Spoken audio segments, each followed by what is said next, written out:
Welcome back, dear students. In previous video, we discussed about the ancient Indian sculpture and architecture and also about the ancient Indian town planning.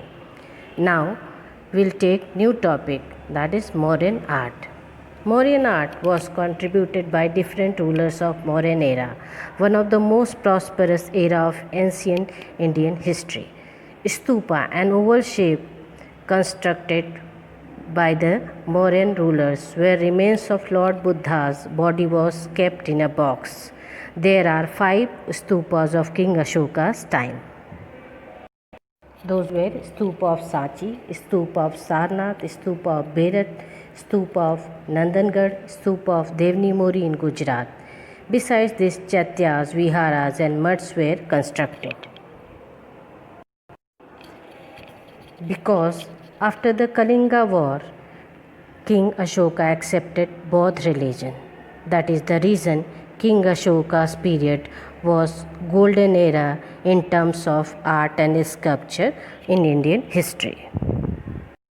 Now we'll take the Stupa of Sanchi. It is situated at Madhya Pradesh, one of the great examples of Mauryan great architecture. This stupa is not in original form due to renovation work done by the Archaeological Department of India. The original stupa of Sanchi was made up of bricks. Now see the linear sketch of stupa. Harmika. The railing around the top of the oval-shaped stupa is called Harmika. Medi. Elevated circular path around stupa is known as Medi, which is used for Pradakshina, or we can say used for the Parikrama. Pradakshina path, a slightly elevated circular path around the temple or place of worship is called Pradakshina path. Pradakshina is done in such a way that place of worship is always to the right side. Toran. Toran means a gateway that is built on 2 high pillars with artistic horizontal beam on it. The devotees use this toran as an entrance. We can say that toran is a huge, grand, decorated entrance gate. Next architectural example of Mauryan era is pillar inscription. Pillar inscription are the best specimens of engraving on stone built during Ashoka's period. They are in religious order. They are made up of single rock. They are polished with a special type of chemical. Due to that, they shined or gleamed. These pillars are erected in Ambala, Allahabad, Sarnath, Loria near Nandangarh, Sanchi, Kashi, Patna, Bodhvriksha near Bodh Gaya. They were carved in Brahmi script that is not deciphered yet, or we can say that our archaeological department is not able to read this script that is written on these pillars. Next architectural great example of Mauryan era is pillar at Sarnath. This pillar is built at the preaching place of Lord Buddha, also called Dharmachakra or spoke of religion. It is a symbol of great victory.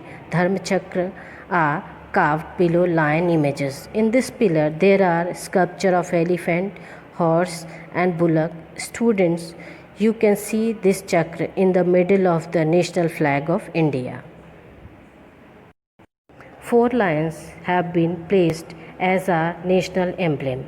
This pillar is one of the best specimen of sculpture in the world.